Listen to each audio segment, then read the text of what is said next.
ni mu nguni zose z'isi rero bavandimwe nta yindi mpamba mbasesekaranyeho uretse amakuru njye ndi Fagike yinamura kuri mikro ariko kandi reka mvuge nta yindi mpamba tubasesekaranyeho impamvu nuko ntari njyenyine bwana Nsanzimfura Jarimura kanuko kandi turi kumwe hano muri studio turaje ngo dukomoze kuri byinshi bigezweho ku mutekano ku butaka bw'Urasirazuba bw'igihugu cya Kongo ndetse n'andi makuru agezweho mu karere ka Afurika y'ibiyaga bigari. Bwana Nsanzimfura ngira ngo wayibonye ko Amerika hari yatangiye gushinja umutwe wa M23 nyuma y'isinywa ry'amasezerano M23 hari ibice yafashe. Uribaza tese nibyo M23 yabiri gushinjwa na Leta Zunze Ubumwe za Amerika cyangwa ni ibindi magingo ngaho ibintu byakomeye. M23 nayo iri gukora ibyayo nkuko n'ibiganiro byabaye itarabitumiwemo. Yego. Ariko Trump yongeye yihanije bikomeye cyane uyu mutwe wa M23 ndetse bishobora no gutanga indi shusho nyuma y'ibi biganiro byasinyiwe hari i Washington DC. Aba barwanyi ba M23 kandi bakozanyijeho n'abarwanyi ba General Dominique Ndaruhutse. Yego, ni imirwano mbona yateje uruntu muri Rucuro kuko ni imirwano isa nkaho yabaye mu buryo butunguranye kandi ikabera mu bice birimo abaturage. Ese yagize izihe ngaruka? Hanyuma M23 yafashe utundi duca muri Kivu y'Amajyepfo twinshi ariko kandi haratangazwa kamwe koko kaba Total Tombe. Ikiri kuvugwa rero ni gahunda igezweho cyangwa se igikurikiye nyuma yo gufata aka gace. Ingingo 9 nyamukuru zikuye mu masezerano u Rwanda rwagiranye na Repubulika Demokarasi ya Kongo, benshi bari kuzigarukaho bavuga bati ariko Kongo hari ibyo izicuza. Yego, abantu bazi ingingo zigera kuri 3 harimo FDLR, guhagarika ingamba z'ubwirinzi, guhagarika imirwano, ariko hari ingamba z'ubwirinzi ntangaruka kuzihagarika ko kuzikura. Yego, gukora ingamba z'ubwirinzi ku ruhande rw'u Rwanda, ariko kurandura umutwe wa FDLR. Yego, nibyo abantu bari kugarukaho, ariko hari izindi ngingo zishamikiye muri aya masezerano ndetse ziremereye cyane ariko benshi bavuga batase koko Kinshasa yabyizeho bakurikije cyangwa se bagendeye ku byo yahoze itangaza. Hanyuma rero ikindi tugarukaho nyine nibishinjwa umutwe wa M23 Amerika yagize icyayikoza ibaba muri wino irandika. Turaje tubyinjiremo. Fizi naho nyuma yo kwica komanda bamurashe nyuma yo kwica komanda bamurashe. Yego, baramurashe nyine. Yego, batumurambo yo muruzi. Ese ni komanda we. Hanyuma bizagenda bite mu gihe aya masezerano y'amahoro y'u Rwanda na Kongo atubahirizwa? Niki kizaba biravugwa biteye impungenge ko benshi baravuga ati use koko bizashyirwa mu bikorwa. None se habayeho hagize nk'uruhande ruvuga ruti bo ibyo nasinye ntabwo nzabikora kuko bimwe mu miburo Trump yatanze yasabye impande zombi gushyira mu bikorwa aya masezerano kandi vuba. Yego, mbona hari n'ikindi kintu yabasabye nyuma y'uko aya masezerano asinywe yise atumizaho nanone Nduhungire ndetse na Taize Kayikwamba. Yego, bongera kugirana inama itaramaze iminota myinshi. Ariko icyo yabasabaga yavuga ati uruhande rutazubahiriza aya masezerano cyangwa rwumva aya masezerano hari aho azagorana kugira ngo yubahirizwe basabwa kubimenyesha mbereho y'amezi 6. Yego, 6. Okay. Hanyuma yitwa Ntawiheba Ramadhan, uyu wavutse mu mwaka w'1994. Uyu yamaze imyaka 7 ari umusirikare w'umutwe udasanzwe w'ingabo za FDLR uzwi nka CRAP. Magingo rero yaratahutse ari mu Rwanda aho yatangiye amahugurwa mu by'ukuri amubashisha gusubira mu buzima busanzwe. Ubwo rero mu byo yatangaje ubwaganiraga n'itangazamakuru yavuze n'ubundi kuri FDLR yabayemo ndetse na FARDC zanywanye n'uburyo babanye amezi agera kuri 6 mu kigo cya hariya ku Isake. Ubuhamya bw'uyu Ntawiheba rero wahoze muri CRAP turaje tubwifashije turebera hamwe budasa cyangwa se uburyo bari barabaye nk'agati k'inkubirane. Ubwo ndavuga FARDC na FDLR. Turaje tubyinjiremo mwumve ishyano u Rwanda ndabivuga ati rwarokotse. Turaje tubigarukeho 5 kuri 5. Hanyuma rero Ilubero imirwano ikaze yahuje FARDC na UPDF utibagiwe na Mayimayi ni imirwano yarangiye ite turabigarukaho. Hanyuma rero ikindi tuza kuba dukomozaho turakomoza ku nkuru turuka hariya i Rubavu ku mupaka ese ubyifashe bite? Abakora ubucuruzi bwambukiranya imipaka baranenga serivisi za migration z'abatinza donc ngo zibatinza ku mupaka mu gihe bari gukora ubucuruzi. Yego, barasabwa ko serivisi za kongerwamo imbaraga. Yego, zigatangwa vuba. Hanyuma muri Kenya ho ibintu biri kuvugwayo ni byinshi gusa imyigaragambyo imaze iminsi ni inkuru ikigezweho rero aka kanya umupolisi w'isharashe afande we arangije ariyahura ati nawe yiyahura kugira ngo batazamumerera nabi. Turaje tubigarukeho. Yego. Turajya no hakurya y'inyanja ngari turebe se Israeli na Irani. Magingo ya Irani nyuma yuko itangaje ko Leta Zunze Ubumwe za Amerika zarashe ibigo byabo bya nucleaire, ariko ngo Irani yahushije uwahoze ari umunyamabanga ndabivuga gute? Yego, byabaye ku munsi w'ejo. Yego, wabaye umunyamabanga wa Leta Zunze Ubumwe za Amerika muri Minisiteri y'Ububanyi n'Amahanga. Kugeza ubu ngubu rero Irani ikiri gukora ni ugukomeza kurwana ku bikorwa remezo byabo, cyane cyane ibigo bikora intwaro za nucleaire, kuko Amerika ivuga ko ishaka kubisenya burundu. Amerika erega ko tabisenya no ubushake bwayo, ko biriya bitero uburyo byagiye intego byagezeho n'ubundi ni yari yagenwe. Kuba basenya biriya nabyo tibirindiro ibigo ni ibintu byashobokaga, kuko Trump nawe yatangaje uburyo rwose yanishimiye uko byakozwe cyangwa se byagenze. Nabivuga gute, barabisokoje, babikozeho. Ariko intambara ndabona ko isa nk'iyagenje make, bishoboka ko yanacogora. Ubwo byaturuka ku kirero, ndabona buri ruhande ruryamye amajanja, ntago rwazibukire ngo ruvuge ngo ndabona birangiye. Ubwo rero turabikomozaho gatanu ku kandi, reka twongere tubahe ikaze, tunabibutse ko byoroshye cyane gukomeza kwibanira natwe. Ni subscribe cyangwa sabone kuri uyu muyoboro, ubundi bindi nta kindi abantu bacu basabwa uretse kubiduharira. Reka noneho duhere kuri aya masezerano y'amahoro y'u Rwanda na Congo natubahirizwa. Ubwo turabanza tubwira abantu bacu ingingo zigera ku 9. Urumva? Ingingo 9 zikwiye muri aya masezerano. Kuri wa gatanu ushize tariki 27 Kamena 2025 nibwo i Washington u Rwanda na Congo byasinye amasezerano, byashyize umukono ku masezerano y'amahoro yanditse amateka agamije kurangiza intambara ibera muri Burasirazuba bwa Congo. Yego, magingo anga aya masezerano yagezweho bigizwemo uruhare na Leta Zunze Ubumwe za Amerika, aho bari bamaze igihe rwose aya masezerano bayategereje. Yaje gushyirwaho umukono na Minisitiri w'Ububanyi n'Amahanga n'Ubutwererane w'u Rwanda Ambasaderi Olivier Nduhungirehe ndetse na mugenzi wa Congo Therese Kayikwamba Wagner. Ingingo z'ingenzi ziri muri aya masezerano ni ingingo zigera ku 9, arizo izi zikurikira: kutavogera ubusugire bwa Congo n'ubw'u Rwanda no kubuza imirwano cyangwa guhagarika imirwano, guhagarika kuvanaho ingabo ndetse no kwambura intwaro no kwakira imitwe yitwara nka gisirikare itari ya leta habanje kugira ibisabwa, gushyiraho uburyo buhuriweho bw'ubugenzuzi bw'umutekano yego bw'umutekano hagamijwe kurandura umutwe w'inyeshyamba wa FDLR urwanya ubutegetsi bw'u Rwanda no guhagarika ubufasha bwose bwa leta kuri uyu mutwe n'indi mitwe ifitanye isano nawo. Icya kane ni ugucyura impunzi no gusubiza mu byabo abahungiye imbere mu gihugu no korohereza imiryango itabara imbabare mu bikorwa byayo bihagarikiwe na leta. Icya gatanu ni ugushyigikira ibikorwa by'ubutumwa bwa MONUSCO, harimo kwiyemeza ishyirwa mu bikorwa ry'umwanzuro w'2773 w'akanama k'umutekano ka ONU unateganya ko u Rwanda rugomba gukura ingabo zarwo ku butaka bwa Congo na M23 igahagarika imirwano ikava mu bice yafashe n'u Rwanda rukareka kuyifasha. Icya karindwi ni gahunda y'ubuhahirane mu bukungu irimo no gukorera mu mucyo no kurushaho ku bijyanye n'amabuye y'agaciro.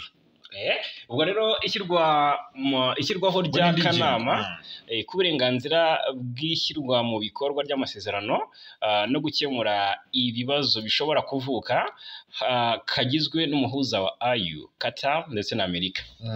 Ibiteganywa rero bya nyuma birimo nko kuba aya masezerano azakomeza kugeza igihe kitazwi, ndetse ko ashobora guseswa n'uruhande rumwe muri izo mpande, ubwo n'u Rwanda na Congo rubanje kubimenyesha urundi mbere y'amezi 6, no kuba aya masezerano mu by'ukuri atangira kubahirizwa ako kanya akimara gushyirwaho umukono. ubwo rero impande zombi kandi ziyemeje gushyigikira ibiganiro bikomeje hagati y'ubutegetsi bwa Kinshasa n'umutwe wa AFC M23 biyobowe na Qatar, ari nabyo byitezweho gutanga icyerekezo cyo kurangiza intambara bya burundu. Ingingo ya gatatu niyo abantu benshi bagiye bitsaho avuga ati se koko ni ibishoboka ibintu bikubiye kenshi ko mu by'ukuri gushyiraho uburyo buhuriweho bw'ubugenzuzi bw'umutekano hagamijwe kurandura umutwe w'inyeshyamba FDLR urwanya ubutegetsi bw'u Rwanda no guhagarika ubufasha bwose leta ya Congo igenera uyu mutwe n'indi mitwe ifitanye isano nawo. Ni ingingo abantu benshi batari guhurizaho bavuga bati bijyanye n'icyo FDLR ari cyo kuri Repubulika ya Demokarasi ya Congo. Ingingo izagora. Ni ingingo isa nkaho igoranye kuko FDLR yahawe intebe ndetse ihabwa ijambo hano ku butaka bwa Congo, cyane cyane mu mirwano iri guhuza umutwe wa M23 ndetse n'ingabo za leta ya Congo FARDC. Kandi urugamba ruracyakomeje. Rero ntekereza ko Kinshasa itahomba FDLR gutyo, kuko n'ubundi bamwe mu barwanyi babo usanga aribo bahedinze urugamba, usanga aribo bafashe iya mbere mu kurwanya uyu mutwe. Rero kandi Tshisekedi avuga ko intego ye ngari kwirukana M23 mu bice byose mu gihe imirwano yaba ikomeje. Yego, rero usanga bigoranye kuba FDLR n'ubundi yaseswa, biragoye. Noneho ubwo ababyibaza reka tubasubize twifashishije iyi article. Ese bizagenda bite aya masezerano y'amahoro yasinywe n'u Rwanda na Congo natubahirizwa? Ikinyamakuru Igihe cyabivuye muzi kiti benshi mu bayobozi b'ibihugu n'abanyapolitiki batandukanye bakomeje kugaragaza ko bishimiye amasezerano y'amahoro yasinywe hagati y'u Rwanda na Repubulika ya Demokarasi ya Congo kuko yitezweho kuzana ituze mu karere. Ariko se bizagenda bite mu gihe hagira uruhande ruyarengaho? Ntabwo ari ubwa mbere u Rwanda na Repubulika ya Demokarasi ya Congo byakumvikana ku kintu runaka ariko bikarangira kidashyizwe mu bikorwa. Byagaragaye cyane rero mu biganiro bya Rwanda aho hemezwaga agahenge ariko bugacya ingabo za Congo zubura ibitero, ari nako imvugo zibasira u Rwanda zidashira. Amasezerano yasinywe hagati ya Congo n'u Rwanda i Washington DC arimo ingingo zitandukanye zivuga cyane ku bijyanye mu by'ukuri cyangwa se ku kijyanye no gusenya umutwe wa FDLR, gukuraho ingamba z'ubwirinzi z'u Rwanda, kubaha ubusugire bw'ibihugu byombi, kwirinda ubushotoranyi no gucyura impunzi. Imbere y'umunyamabanga wa leta ya Amerika ushinzwe ububanyi n'amahanga Marco Rubio, uhagarariye Qatar, Togo n'umuryango wa Afurika yunze ubumwe, Minisitiri w'ububanyi n'amahanga w'u Rwanda Ambasaderi Olivier Nduhungirehe yagaragaje ko u Rwanda rwiteguye kubahiriza ibigenwa n'aya masezerano. Mu ijambo rya Ambasaderi Nduhungirehe yagaragaje impungenge ku byerekeye iyubahirizwa ry'aya masezerano, asaba ko Amerika yakomeza guherekeza impande zombi mu rugendo rwo gushyira mu bikorwa aya masezerano kuko atari ubwa mbere hasinywa ibintu ariko ntibyubahirizwe. Ati tugomba kwemera ko hari ubushidikanya bukomeye mu karere kacu no hanze yako kuko amasezerano yabanje menshi atagiye ashyirwa mu bikorwa. Ati nta gushidikanya ko urugendo ruri imbere rutazoroha ariko ku bufasha bukomeje bwa Amerika n'abandi bafatanyabikorwa twizera ko rwose tugeze ahantu hadufasha guhindura ibintu. U Rwanda rwiteguye gukorana na Repubulika ya Demokarasi ya Congo kugira ngo rushyire mu bikorwa ibyo twiyemeje. Nyuma yo gusinya amasezerano, Minisitiri Nduhungirehe na mugenzi wa Congo Therese Kayikwamba Wagner bakiriwe na Perezida Donald Trump wa Leta Zunze Ubumwe za Amerika. Mu ijambo Nduhungirehe yavugiye muri White House, Nduhungirehe yongeye kugaragaza impungenge ku bushake bwa Congo bwo kubahiriza aya masezerano, asaba Donald Trump kuzababa hafi. Ati urakoze cyane Perezida, uyu ni umunsi w'amateka kubera ko ari ugusinya amasezerano y'amahoro hagati ya Congo n'u Rwanda mu kurangiza amakimbirane amaze imyaka 30. Mu bihe bishize hari uburyo bwinshi bw'ubuhuza bwabayeho ariko nta na bumwe bwatanze umusaruro. Yego, mbona yakomeje agaragaza ko impamvu ubuhuza bwa Amerika bwatanze umusaruro ari imikoranire myiza y'ubuyobozi bwa Donald Trump n'izindi ngingo nshya zashyizwe muri aya masezerano. Ati twizera ko ari ukubera umuyobozi mwiza ari ukubera ubuyobozi bwiza bwawe Donald Trump no kwiyemeza kwawe muri uru rugendo, ariko kandi no kubera uburyo bushya bwajemo ikijyanye n'imikoranire mu by'ubukungu. Ati ni ikintu cy'ingenzi cyane kizafasha u Rwanda na Congo gukorana, kuko iki ni igice kigize cyane gikize yego kandi gifite ubucuruzi bwambukiranya imipaka, gifite n'amabuye y'agaciro n'umutungo kamere.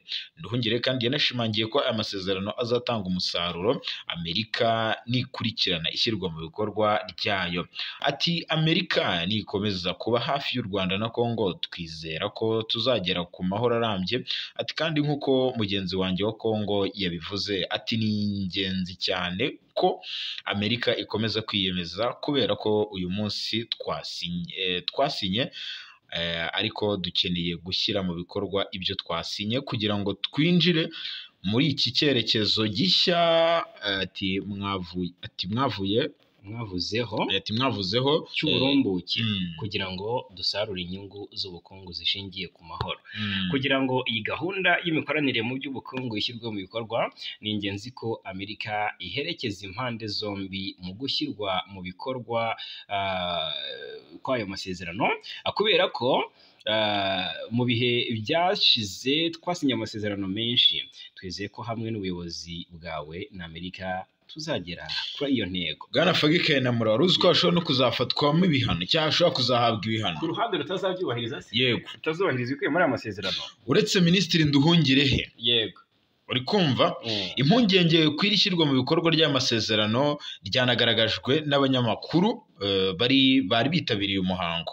Umwe rero mu banyamakuru yabajije Perezida Donald Trump ikizakorwa mu gihe aya masezerano yaba atubahirijwe. Trump ati tuzakorana nabo kugira ngo bishyirwe mu bikorwa. Ati bo ku giti cyabo bashobora gushyira mu bikorwa aya masezerano, ariko tuzabashyiriraho igitutu kugira ngo bishyirwe mu bikorwa. Ati abo ni abantu bagera kuri babiri. Ati aba ni abantu babiri kabisa bashoboye kandi bazabikora. Avuga u Rwanda na Congo. Ati barabizi ko bagomba kubikora, kuko bitagenze gutyo hazabaho ibintu bibi. Iki kibazo rero cyongeye kugibwaho, utiki mu by'ukuri nk'uko bigaragara ahangaha, urumva iki kibazo cyongeye mu by'ukuri kugarukwaho cyangwa se kwibazwaho, kubazwaho n'umunyamakuru witwa ngo ni Hariana Veras, wasabye Donald Trump kuvuga ikizaba amasezerano natubahirizwa. Mu gusubiza Trump yagize ati, urumva, mu gusubiza uyu munyamakuru Hariana yagize ati navuga ko hazabaho ibihano bikomeye nibatabyubahiriza, ariko ntabwo ntekereza ko bazabikora, ariko dufite ibihano bikomeye by'ubukungu. Byitezwe ko mu kubahiriza aya masezerano hagomba guherwa ku ngingo yo gusenya umutwe wa FDLR, niyo yibanze kuko niwo muzi, hakabona gukurikiraho iyo gahunda y'ubwirinzi bw'ingenzi. Bivuze ko rero ingingo ya kabiri itakubahirizwa, iya mbere itararangira. Guverineri rero ziriya ngingo 9 hazabanza iya mbere, akurikireho iya kabiri. Nyine ntago bizagenda, ntago hazaba gutaruka. Ubwo rero guverineri wungirije w'intara Kivu y'Amajyaruguru igenzurwa na AFC 23 Manzi Willy, ni umwe mu bagaragaje ko batumva uko FARDC izasenya FDLR kandi iyirusha imbaraga. Ati abashyigikiye FDLR bashobora kuba bari mu kiriyo muri iki gihe ubutegetsi bwa Kinshasa bwasinye ubutumwa bushya, n'ubudashoboka ko bwambura intwaro umutwe ufite imbaraga kurusha igisirikare cya Congo ubwacyo. Ntabwo rwose bikubiye kenshi. Yego, magingo y'angaya rero aya masezerano mbona ashobora kuzagonga impande nyinshi, kuko ni amasezerano yagutse. Nabonye Amerika yatangiye no gushinja umutwe wa M23 ko uzabangamira ibikorwa bya MONUSCO muri Congo. Bati rero kugeza ubu ngubu nabonye Amerika zabitangaje zibinyujije kuri ambasaderi wazo muri Loni yitwa Dorothy Shea. Yatangaje ko umutwe wa M23 urwanya ubutegetsi bwa Kinshasa umaze igihe warabujije ingabo z'umuryango w'abibumbye MONUSCO mu butumwa bwabo bwo kugarura amahoro muri Repubulika ya Demokarasi ya Kongo kugeza ubufasha kuba bukeneye mu burasirazuba bw'iki gihugu. Uyu Sheya ibi yabitangaje ubwo yari mu kanama ka Loni gashinzwe amahoro ku isi mu nama yako yabaye mu mpera z'iki cyumweru turimo gusoza, aho yavuze ko umutwe wa M23 wahagaritse ibikorwa bya MONUSCO kuva yafata umujyi wa Goma na Bukavu hano muri Repubulika ya Demokarasi ya Kongo nyuma y'imirwano ikaze yasize ingabo nyinshi za FARDC zikubiswe zikamburwa iyi miji. M23 kuva yafata umujyi wa Goma na Bukavu ntiyigeze igirira icyizere ingabo z'umuryango w'abibumbye MONUSCO kuko byagaragaye ko zagize uruhare mu guhisha umwanzi no gufatanya na FARDC, FDLR ndetse n'abazalendo mu guhungabanya umutekano mu bice biri kugenzurwa n'uyu mutwe. M23 yafashe umujyi wa Goma ufatwa nk'umurwa mukuru w'intara Kivu ya ruguru mu kwezi kwa mbere uyu mwaka, nyuma y'uko yari imaze kwigarurira inkengero zawo zirimo Sake iherereye mu birometero bibarirwa muri 27 uvuye mu mujyi wa Goma. Nyuma yabwo rero kandi uyu mutwe wa M23 wongeye kwigarurira ibindi bice byinshi byo muri Kivu y'Amajyepfo birimo n'umujyi mukuru Bukavu ufatwa nk'umurwa mukuru nyine w'iyi ntara. Abaturiye muri ibi bice uyu mutwe urimo barawushimira cyane, ahanini rero bashingira ku kuba ingabo za Kongo zirukanwe muri ibyo bice ubwo zabigenzuraga zabafataga nabi. Urabizi abaturage mu kuba zikabanyaga zikabica ndetse zikarabambura ibyabo, hari abo zaryaga. Rero ibyo rero byarahindutse kuko ku ngoma y'uyu mutwe wa M23 abaturage barishyira bakizana nk'uko bagenda babigaragaza hirya no hino mu bice bitandukanye.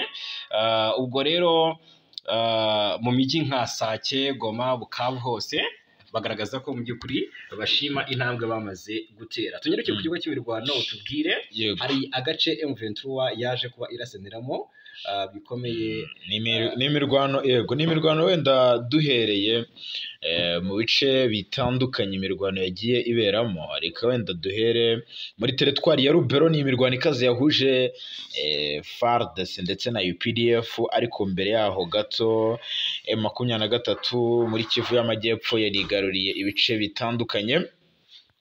Ni imirwano yatangiye muri ino teritwari ya Rubero n'ubundi isa nkaho ari imirwano itunguranye kuko M23 nyuma yo gufata ibi bice byose yahise yihaniza bikomeye cyane abazalendo ndetse n'aba FDLR. M23 gufata ibice byinshi muri Kivu y'Amajyepfo byasize n'ubundi yongeye gusatira umujyi wa Uvira mu buryo bukomeye cyane, havugwa imirwano ikomeye cyane yanubuye. Amakuru rero aravuga ko kugeza ubu ngubu abarwanyi ba M23 bigaruriye ibice byombi byo muri teritwari ya Walungu muri Kivu y'Amajyepfo. Ni imirwano kandi yabaye kuva ku gicamunsi cyo ku 28 Kamena 2025, aho amakuru agaragaza ko yatangiriye ahitwa Kaniola. M23 binasigaye igaruriye kano gace. Amakuru rero aravuga ko M23 gufata aka gace ka Kaniola, deja Kaniola yafashwe yamaze kuba tombe magingo yanga rero yahise ifata n'utundi duce twegereye hano Kaniola. Ifatwa rero ry'aka gace mbona ryasize impande zombi zitanye mu mitwe mu buryo bukomeye, ndetse ni imirwano bisa nkaho yabereye no mu bindi bice birimo Chihambe, Kankinda ndetse na Buruhare. Amakuru rero aravuga ko utu duce twose M23 yamaze kuba itwigarurira. Ni imirwano kandi yanatumye abaturage benshi bahunga mu buryo budasanzwe kuko abaturage bari batuye muri ibice bahunze, biranavugwa ko bahungiye mu bice bitekanye biryo muri ino teritwari ya Walungu. Hari inkuru nakiriye ikomeye cyane ituruka mu bice bya hariya mu Minembwe. Biravuga ko ngo habaye impanuka y'indege ahazwi ni nk'umurwa mukuru w'Umurenge nyine muri Kivu y'Amajyepfo. Hari indege yakoreyeyo impanuka ngo yashakaga kwitura ku kibuga cy'indege cyaho cya kindi FARDC yagize intere. Arumva ni amakuru akubiye mu butumwa bwanditswe duhawe n'aba bataramu bacu, rwose tubashimire cyane, avuga ko iyi ndege yahushije ubwo yari igiye kwika hasi ku kibuga cyayo kiri ku kiziba, igwa hakurya ahitwa ngo ni Gishigo. Ubutumwa bugira buti hari indege yari ije kwitura ku kibuga cy'indege cya Kiziba, irahusha igwa hakurya ku w'igishigo. Bwongeye buti iyi ndege yangiritse ku ibaba ryayo ry'iburyo ariko nta muntu wayiguyemo usibye umwe mu bakozi bayo wayikomerekeyemo ariko bitari cyane. Ni ubutumwa bunakomeza bavuga ko kuri ubu iriya ndege bari kuyikora kugira ngo ikomeze ibikorwa byayo. Umwe mu baturage uherereye muri ibyo bice wavuganye n'aba batanamu yababwiye ko rwose ngo atazi ubwoko bw'iyi ndege ariko ko ari ishyirahamwe rya PAM rishinzwe ibiryo mu muryango w'abibumbye. Agira ati sinzi ubwoko bwayo ariko si kajugujugu ni iya PAM. Ibi byabaye ku gicamunsi cyo ku cyumweru kuri iki cyumweru cya 29 Kamena. Binogo ko yari ivuye i Bukavu ku murwa mukuru w'intara Kivu y'Amajyepfo, ikaba yari igemuye ibiryo ku baturage bagiye bakurwa mu byabo mu bice bitandukanye bya Minembwe kubera intambara zari zayogoje aka gace. Ku rundi ruhande ariko haratinywa ko drone y'ingabo za Kongo ishobora kuyigabaho igitero mu gihe ikirimo gukorwa, nk'uko n'ubundi uyu muturage wabitubwiye bivuze. Agira ati turatinya ko drone y'ingabo za Kongo zayirasaho. Icyo nicyo kibazo giteye impungenge cyane kuko kwangirikaho ntabwo yangiritse cyane, ati ni akabazo gato yagize ku ihembe ryayo. Ubwo rero abantu babyitiranya b'Abakongo hari drone ya PAM yarasiwe hariya mu bice bya Minembwe, ntabwo babivuze uko biri. Yego, twekeze Ifizi, muri Fizi nyuma yo kwica komanda bamurashe. Dore ko tugaruka hano i Rucuru. Ifizi nyuma yo kwica komanda bamurashe, umurambo we bahise bawuta mu ruzi. Ni imirwano kabisa yisubiramo. Komanda wandese ni imirwano yisubiramo yo kwa Mai Mai. Biroze bishambuke barwanye ku munsi wo kuwa gatandatu. Banarwanye hari habaye inama y'amoko yahariye. Yego, Ababembe, Abafurero. Bivuga ko byabereye muri sekiteri y'Ilelenge muri teritwari ya Fizi hano muri Kivu y'Amajyepfo, yanaguyemo abatari bake muri uyu mutwe barimo n'umukomanda wabo. Barangije bamuta muri umugezi. Bikubiye rero mu butumwa bugufi bwanditswe n'ibinyamakuru bitandukanye, ndetse amakuru aravuga ko kugeza ubu ngubu isubiranamo rya Biroze bishambuke ryabereye n'ahitwa Gitumba. Ubutumwa rero buragira buti si ibintu Mai Mai bo kwa Colonel Ngoma Nzito bakoze basubiranamo gusa, kuko no kuwa gatandatu banisha abayobozi bagera kuri 2 b'uyu mutwe, ndetse no ku mugoroba barashe komanda, urumva, bamurasira hitwa Gitumba, barangije umurambo we bawuta mu ruzi. Mbona uyu mukomanda ashobora kuba amazina yataratangazwa neza, ariko imirwano y'isubiranamo rya Mai Mai ndetse na Biroze bishambuke kubera hano Gatumba yaje kurikira yabereye ahitwa yaje kurikira yabereye ahitwa Gasiro. Naho ejo baraharwaniye, niyo twavugaga ntitwamenyereza irita. Bataramubaye duhaga rwose baje kutubwira ko batashoboye gukurikirana uko byaje kurangira, gusa urumva kanga habereye agatendo. Ubwo ngo batangiraga kurasana bishe barashe umukobwa w'umufurero ufitanye isano rya bugufi na Colonel Ngoma Nzito, ni umuyobozi mukuru w'uyu mutwe wa Biroze bishambuke. Ubwo rero biviramo kumuhorera, hicwa n'abarimo na komanda batayo warebaga igasiro hano. Noneho yego bamwishe bihimura, urumva, kuri urupfu rw'uyu mwana w'umukobwa. Noneho biravugwa ko ahangaha hapfuye n'abandi bo muri Biroze bishambuke batari bake, ushaka kuba bagera ku 9. Mbona humvikanye n'intwaro ziremereye. Niko gukomeza kw'iyi mirwano rero muri ubwo buryo yakomeje hano Gitumba, nk'uko amakuru ava muri ibyo bice akomeza bivuga, n'ubu ngo aracyari umwuka mubi. Rero imbunda ziremereye n'izoroheje nk'uko biri kugenda bitangazwa, ngo zakomeje kumvikana ahangaha kugeza amasaha y'umugoroba ku cyumweru. barwanye koko. Hanyuma hari n'andi makuru ataragenzurwa neza avuga ko umuyobozi mukuru uyu mutwe wa Biroze Bishambuke ariwe Colonel Ngwamanzito yahamagajwe Uvira kujya gusobanura icyo igisubiranamo rigamije. Ariko kandi nkuko byavuzwe nuko yerekeje Uvira ku gicamunsi cyo kwa gatandatu. Hagati aho kandi turakomeza gukurikirana aya makuru nkuko bisanzwe twayibasezeranyije, dukomeza kugenda dukurikirana akantu kandi. Muri Rucuru rero naho bongeye gukozanyaho byakomeye cyane. Niwumva ngo General Dominique Ndaruhutse yashatse kwihimura kuri M23 ngo yambura agace biramugora cyane, atakaza abatari bake kuri gatandatu tariki 28 Kamena ahitwa Birambizo ni muri groupement ya Bukombo muri territoire ya Rucuru.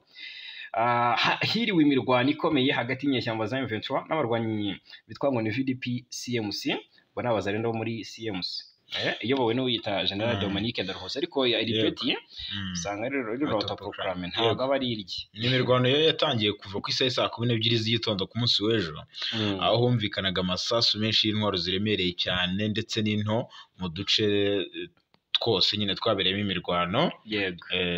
Abaturage benshi cyane cyane abo muri sheferi ya Bwito bahise batangira guhunga bashaka ubuhungiro mu bice bitekanye cyangwa bitarimo imirwano. Abatabashije guhunga basigaye bihishe mu nzu zabo nk'uko byemezwa n'abaturage batuye hafi aha. Imirwano kandi ikomeje kuba mu gihe mu minsi myinshi ishize mu bice bitandukanye naho hagiye haberamo imirwano nko muri groupement ya Tongo, Bambo, Kihondo, Kiyeye, ahitwa Nyarubande ndetse n'ahitwa Burambo ndetse na Muhanga hagiye habera imirwano. Amakuru rero aravuga ko impande zombi zahanganye bikomeye cyane kuko umutwe wa M23 n'abarwanyi bo muri VDP Wazalendo na CMC n'Abazalendo bose barwanaga mu buryo bukomeye baharanira ngo kwigarura uturere kwagura imbago niko navuga, kwagura ibirindiro ndetse bashaka kwambura ibice uyu mutwe wa M23 byo muri no Rucuru.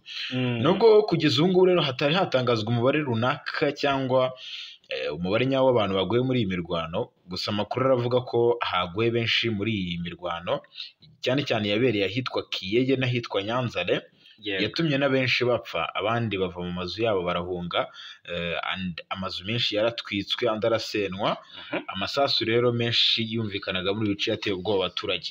Abakuru b'imiryango itegamiye kuri leta ndetse n'inzego z'ibanze barasaba ko hakorwa ibishoboka byose kugira ngo iyi mirwano ihagarare, bityo abaturage bongere bagire ituze n'umutekano mu buzima bwabo bwa buri munsi.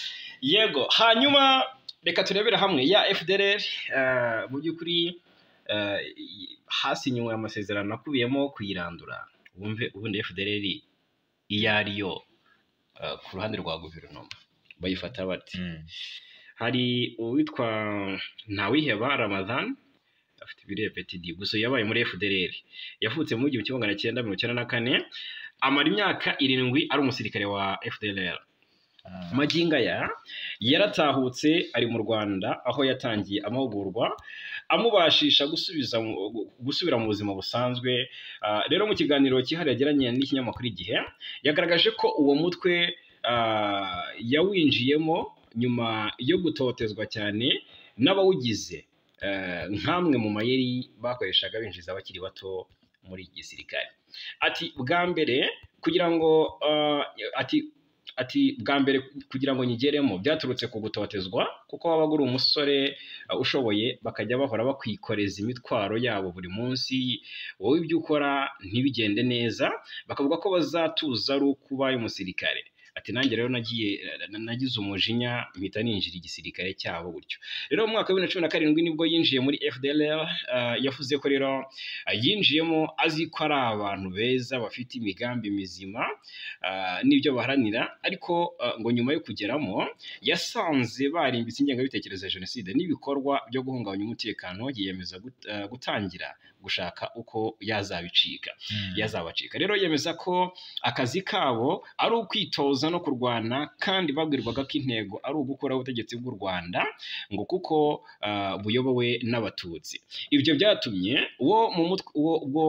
uwo mutwe wa FDLR muri rusange uhabwa intebe muri Repubulika ya Demokarasi ya Kongo mu gihe cy'intambara y'umutwe wa M23 uharanira uburenganzira bw'abanyekongo bw'ikinyarwanda by'umwihariko ngo bw'abatutsi witabajwe n'ubutegetsi bwa Felix Antoine Tshisekedi. Rero ati twabaga turi imbere na FARDC ikaza inyuma, rimwe na rimwe hari ubwo batuvangaga kuko twabaga twambaye imyenda ya FARDC ku buryo utari kumenya kudutandukanya, ariko iyo twabahaga ati iyo twatahaga rwose twabaga mu birindiro bitandukanye. Yego, yanerekanye rero ku bijyanye no gutegura urugamba ngo wasangaga abasirikare bakuru ba FDLR aribo bari kubitegura bakavugana na FARDC bakoresheje igifaransa no kurebera hamwe amayeri ashobora gukoreshwa ku rugamba. Ikimenyetso cyo kuba ku ruhande rw'urugamba ku ruhembe rw'urugamba ngo habaga hari FDLR ngo nuko no mu gihe cyo kugaba ibitero cyangwa kurwana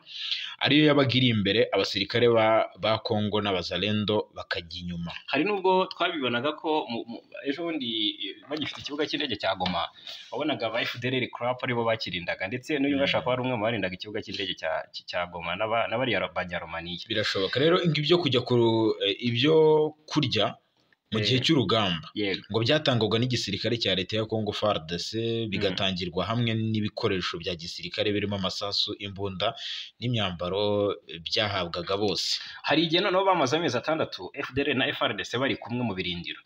Ubwo rero abayobozi mu nzego zitandukanye za Kongo bakunze guhakana gukorana na FDLR, ariko ibikorwa byabo bishimangira byo birigaragaza, ibishimangira imikoranire byara bigaragaza. So rero uyu Ntawiheba we nawe yabikomojeho avuga ko kwihuza kwa FDLR na FARDC byakorwaga mu ibanga rikomeye kuko bitamenywaga n'abari ku rugamba bose. Avuga ko rero ngo ariko nyuma yo kubona ko M23 ibasumbirije ubwo yasatiraga umujyi wa Sake ngo hafashwe icyemezo cy'uko abasirikare bose baba mu birindiro hamwe cyangwa bihuriza hamwe. Ati ibyakorwaga byose byakorwaga mu ibanga, ariko tugeze Sake byageze igihe ngo turahushana cyangwa turaburana. Ati twageze mu bambiro tutari kumwe. Ati twari tumaze kubana amezi agera kuri 6 turi mu kigo kimwe. Ati ahubwo twageze mu bambiro dusa nkaho dutatanye. Uretse rero amafaranga, ibikoresho n'ibindi, Repubulika ya Demokarasi ya Kongo yahaga abasirikare ba FDLR barwanya uru rugamba.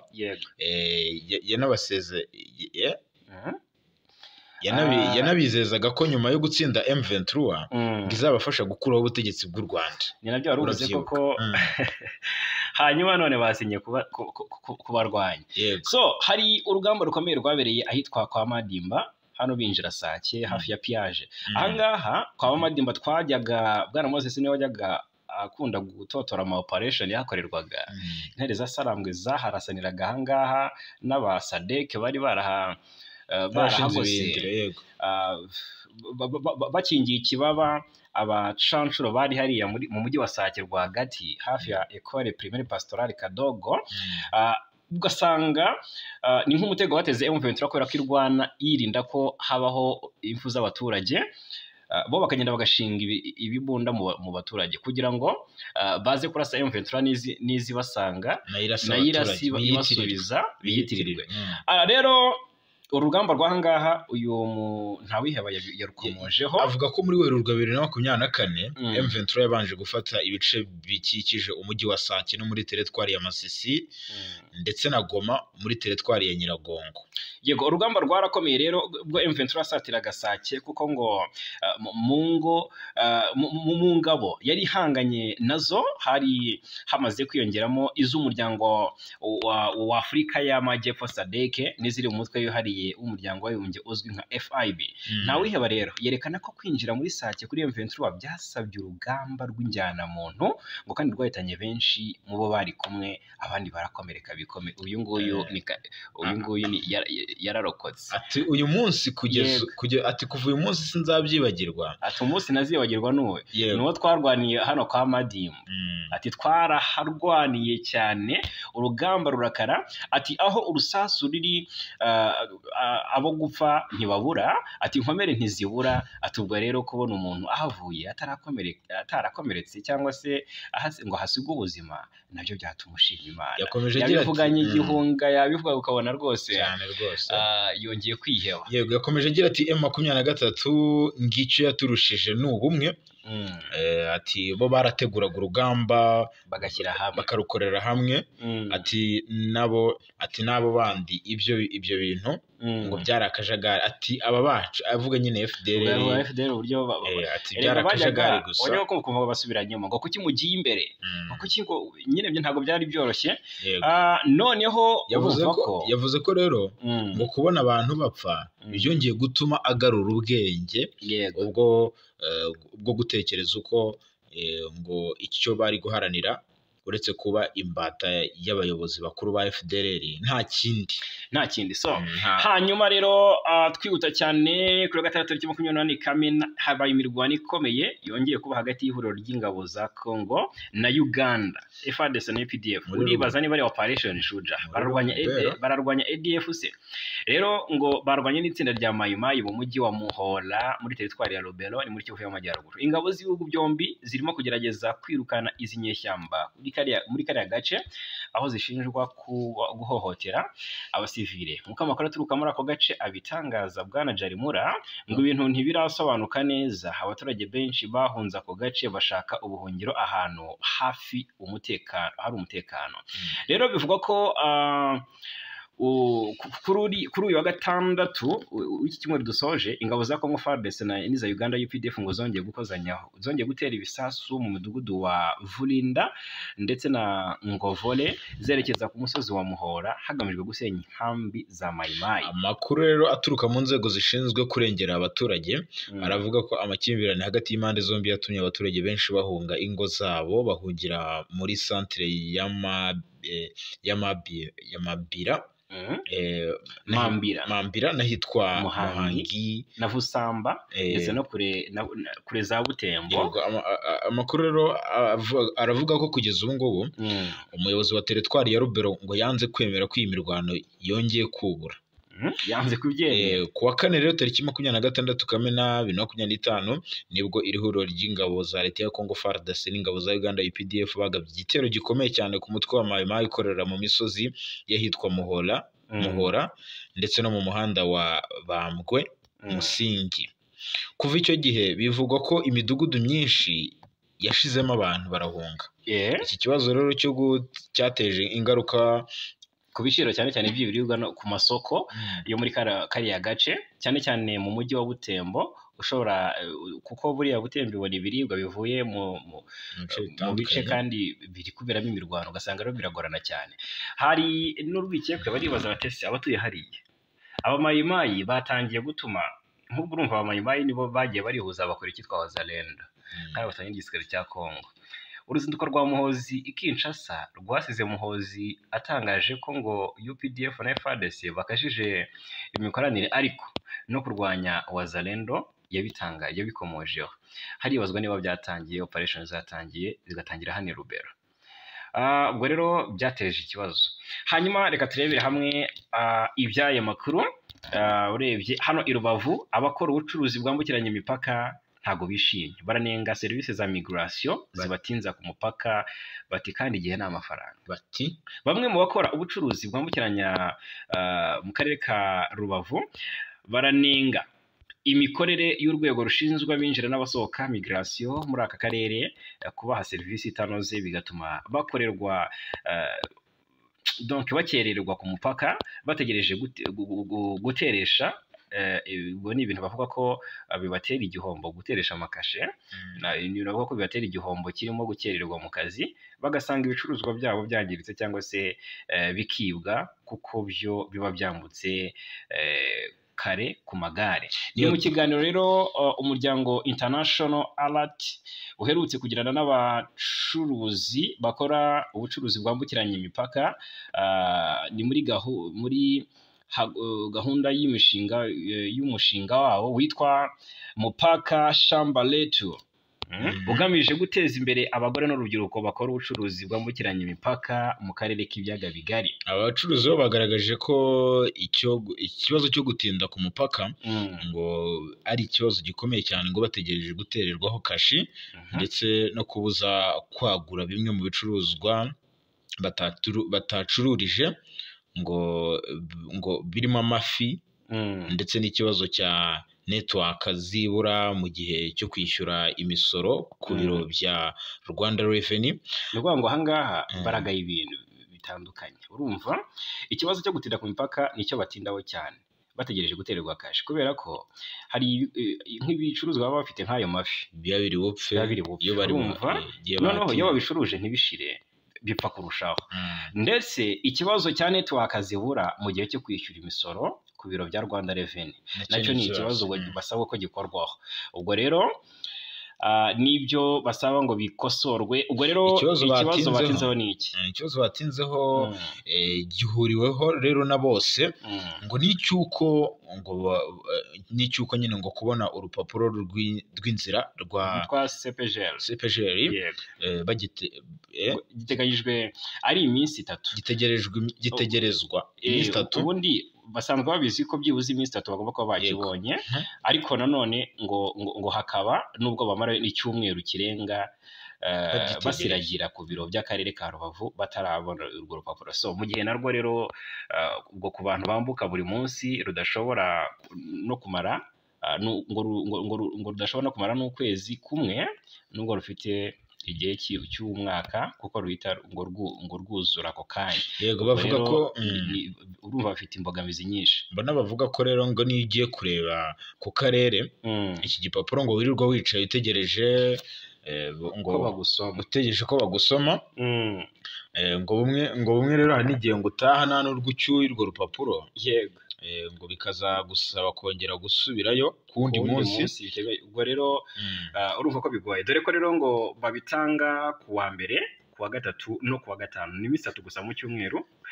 Gusa iminsi yose nyine mu by'ukuri ugategereza wicaye mu rugo rimwe, ugasanga ibicuruzwa birahangirikiye cyangwa se bikakuviramo gutakaza abakiriya. Ikindi bavuga kandi bahuriyeho n'abandi bagenzi basanzwe ngo nuko iyo bageze ku mupaka bashobora kumara igihe kiri hagati y'iminota 30 ndetse n'amasaha 2 bari ku murongo bategereje ko basinyira bigatuma bakererwa ku buryo rwose usanga ibicuruzwa byabo bishobora kuhangirikira cyangwa se kuhaburira, kuko ngo urumva deja banakwiba ngo babyambutse kare ku magare yabo bigatinda bategereje guteresha izo kashe. Urumva ko ni imbogamizi. Yego, rero umwe mu bacuruzi witwa Uwimana Claudine yagize ati ntabwo tuzi icyo bari abakozi ba migration baba batekereza, kuko ngo tumara igihe kirekire duhagaze ku murongo dutegereje kuduterera kashi, ugasanga rero ngo barimo kwiganirira, abandi bari kuri telefoni ku buryo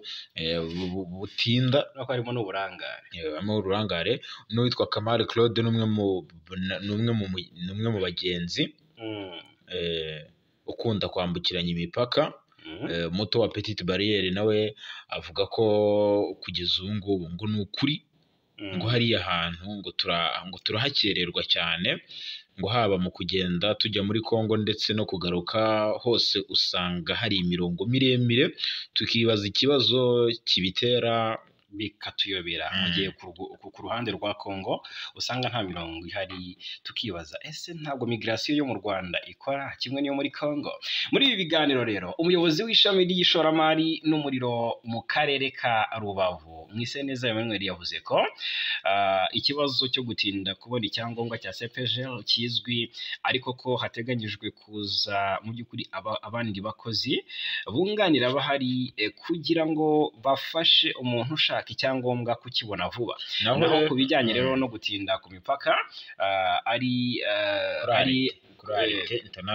kuri Alert International ndetse na Mwiseneza bavuga ko rwose ahanini byatewe nuko nyuma y'uko M23 ifashe umujyi wa Goma uburyo bwambuka umupaka bworohejwe, maze bituma abambuka baba benshi barenga ubushobozi bw'abakozi, bityo akaba ari ikibazo kireba za migration. leta rero ikaba igomba kubiganiraho n'urwego kugira ngo harebwe uko abantu batajya batinda ku mupaka bategereje guteresha. Kugeza ubu ngubu rero biragaragara ko urujya n'uruza rw'abantu bambuka umupaka mu karere ka Rubavu rwiyongereye, aho rugeze ku bantu 50,000 bambuka buri munsi. Ibi bigaterwa rero nuko amasaha yo kwambuka yavuye ku isaha 9 akagera ku isaha 12 ku mupaka muto wa Petite Barriere ndetse na 4 ku mupaka munini wa Grande Barriere. Ikindi kandi nuko kugeza kuri ubu uburyo bwo kwambuka ku mupaka yombi bworohejwe ku ruhande rwa Kongo. Icyangombwa baguraga amadolari, icyangombwa cyo kwambuka bakiguraga amadolari 10 ya CPGL kibemerera buriya kwambuka, ngo mu by'ukuri ngo ntabwo bakikigura, ahubwo bambukira ku kitwa jeton. Ubwo rero abanyarwanda nabo basabwaga peri séjour y'amadolari 50. Ubu ngubu rero ntabwo bakiyakwa kuva aho inyeshyamba z'umutwe wa M23 zifatiye umujyi wa Goma tariki 27 Mutarama 2025. Iyi ni resurgence yo kuba M23 yarafashe umujyi wa Goma, habayeho kwambuka noneho mu buryo urumva baba banizeye amahoro. Noneho baragiye aba benshi, biba ngombwa ko hari ibindi byinshi noneho birebwaho, bitera rero gukererwa, ntabwo habura izindi ngaruka ku rundi ruhande. Mu gihugu cya Uganda rero haravuga iki? Ku myaka 80 Museveni yemeje ko azahatanira indi manda. Perezida Yoweri Kaguta Museveni yemeje ko afite intego yo kwitabira amatora y'umukuru w'igihugu yo mu mwaka utaha wa 2026. Bikaba bishoboka ko ngo yaguma ku butegetsi muri iki gihugu kugera hafi mu gice cy'ikinyejana. Mu butumwa yashyize ku rubuga rwa X yavuze Twitter, yavuze ko ngo nagerageje cyangwa nahamije ko nshishikajwe no kongera kwiyamamaza kuri manda yindi yo kuyobora igihugu cya Uganda nk'umwe mu bayobozi b'ishyaka riri ku butegetsi rya NRM. Ati ubu rero ku myaka yanjye 80, yego, ati rwose kuva muri 1986 ubwo yafataga ubutegetsi nyuma yo kuyobora intambara y'inyeshyamba mu gihe cy'imyaka igera kuri 5, ishyaka riri ku butegetsi ryahinduye inteko nshingamategeko inshuro zigera kuri 2 mu bihe byashize kugira ngo Museveni yongererwe igihe ku butegetsi bwe. Kandi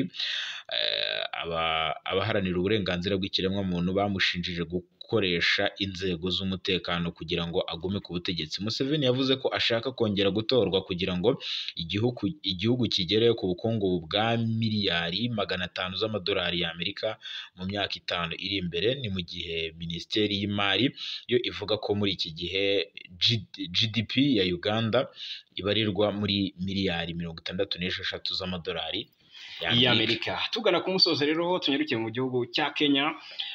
Inkuru iri kuhavugwa n'imeze kuri iki cyumweru, abapolisi 2 bo kuri sitasiyo ya Ngia iherereye Alego Usonga ni mu ntara ya Siaya mu kurasa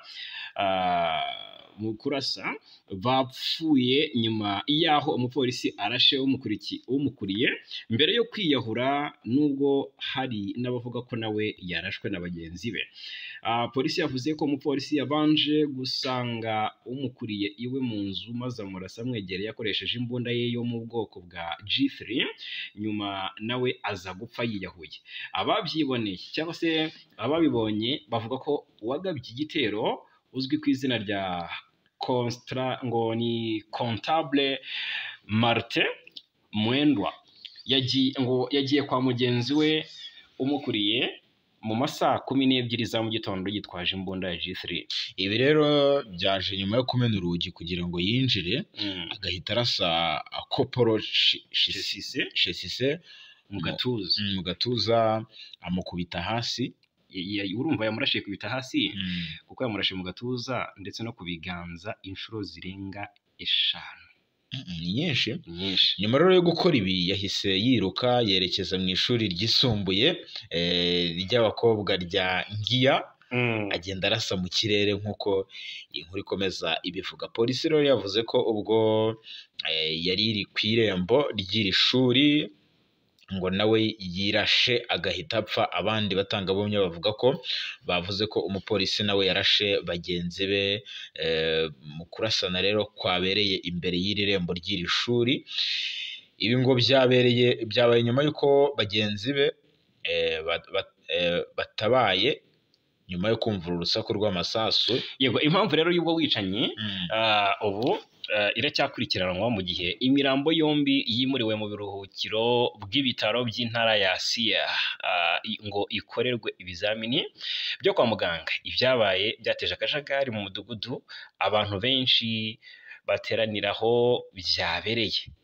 Muri Kenya ni igihugu kigendera ku mategeko, ariko na kimwe mu gihugu ni igihugu kigira amategeko, ariko ugasanga abanyakenya babayeho nabi, bica amategeko kandi bayica nkana ku kigero cyo hejuru. Wabonye imyigaragambyo yabaye ejo bundi yakomotse ku rupfu rw'umwe mu mpirimbanyi yarasiwe muri gereza hariya mu mujyi wa Nairobi. Irashwe na polisi.